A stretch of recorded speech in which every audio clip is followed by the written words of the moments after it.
Apskatīsim vācēju dzīvokli pēc mantu izvešanas. Tope.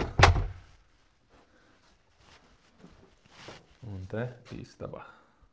Kā redzams, tagad var vismaz apskatīt pilnā apjomā.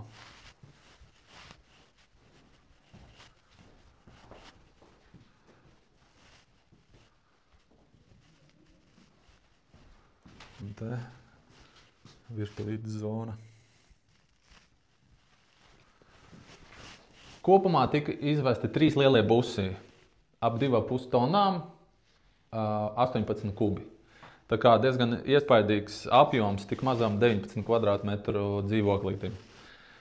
Principā dzīvoklis ir sagatavots pārdošanai, un potenciāli nākamais īpašnieks varēs veikt remontu pēc saviem ieskatiem. Ierakstiet komentārā, kā jums liekas, cik šādam dzīvoklim varētu būt pārdošanas cena. Tātad tas ir Āgenskalns, mūra māja, pirmais stāvs, 19 kvadrātmetri, te var viegli visu kaut ko pārplānot, malkas apkure, bet var izbūvēt no elektrisko vai vēl kādus risinājumus domāt. Ierakstiet komentārā.